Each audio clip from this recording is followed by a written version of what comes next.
Saya Rama Muhammad Mursal, NRP akhir 041 dari kelas Sistem Basis Data A, kelompok A2.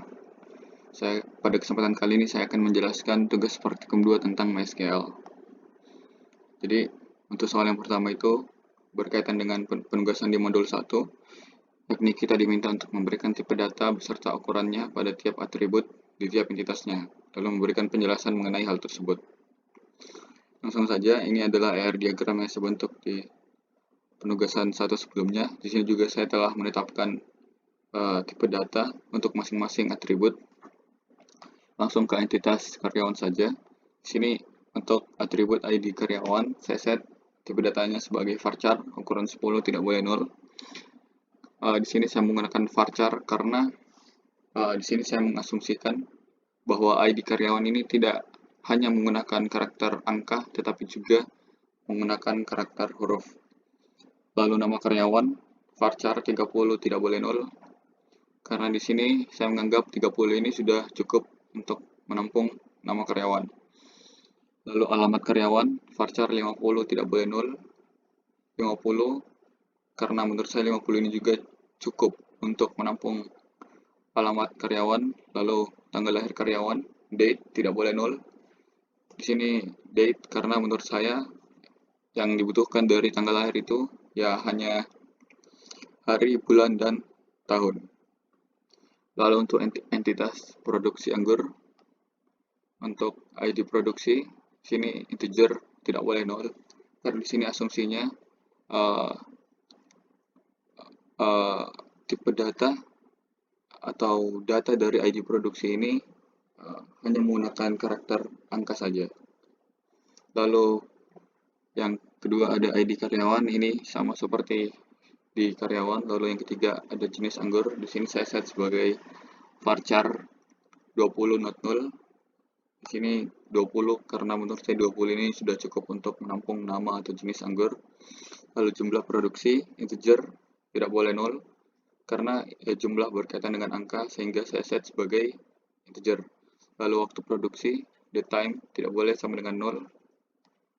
Date time di sini karena selain data hari, bulan, dan tahun, menurut saya data seperti jamnya itu juga penting untuk entitas ini. Lalu untuk entitas stok anggur, ini jenis anggur sama seperti yang sebelumnya. Lalu jumlah anggur sama juga karena merupakan jumlah yang berkaitan dengan angka, sehingga saya set ya sebagai integer. Lalu entitas pelanggan, di sini saya set sebagai varchar 20, tidak boleh 0. Di sini varchar juga karena saya menganggap bahwa data dari ID pelanggan itu juga dapat menampung karakter huruf. Lalu nama customer, di sini saya set sebagai varchar 30, tidak boleh 0. 30 sama seperti karyawan karena menurut saya 30 ini sudah cukup untuk menampung nama dari si customernya. Lalu untuk pesanan, sama seperti yang pertama ini, sama seperti yang ID pelanggan di sini. Lalu yang kedua ini jenis anggur juga sama seperti yang di sini. Lalu total beli, ini saya set sebagai integer not 0 karena ya total berkaitan dengan angka, sehingga saya set sebagai integer.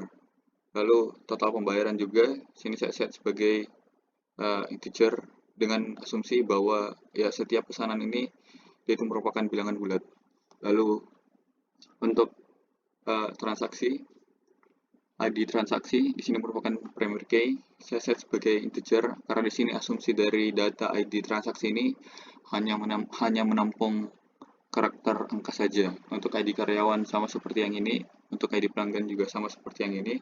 Lalu untuk yang tanggal transaksi ini saya set sebagai date time, tidak boleh sama dengan 0 karena ya sama seperti yang waktu produksi, selain hari, bulan, dan tahun, menurut saya data seperti jamnya itu juga penting untuk memenuhi entitas ini.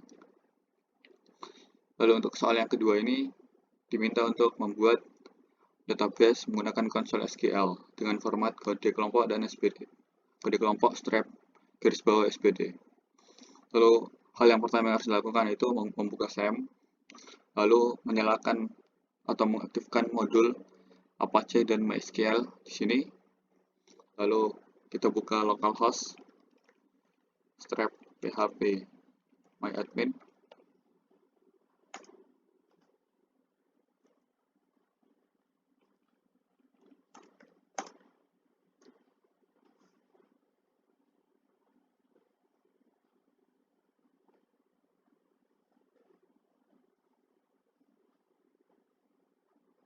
Ini masih loading.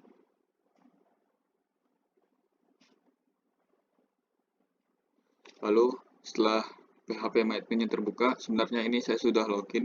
Jadi sebelum masuk ke halaman ini ada form login. Di sini saya sudah login tadi.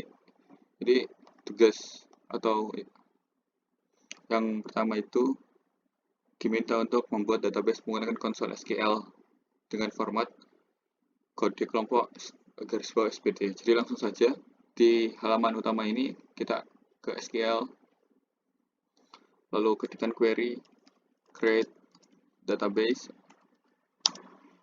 A2 SPD. Lalu setelah mengetikkan query ini, ya kita sisa tekan atau klik tombol go. Lalu di sisi kiri sini nanti akan terbentuk database baru bernama A2-SPD. Lalu untuk soal yang ketiga, yakni membuat database menggunakan graphic user interface dari localhost, maksudnya dari PHP MyAdmin-nya dengan format nama, kode kelompok, strap SPD, strap GUI. Jadi langsung saja di PHP MyAdmin ini kita sisa klik yang new. Lalu kita tulis nama database-nya seperti yang ini. Lalu kita sisa tekan tombol create database. Lalu di sini akan terbentuk dua database. Maksudnya akan terbentuk database bernama A2-SPD GUI. Mungkin sekian apa yang bisa saya terangkan dan terima kasih.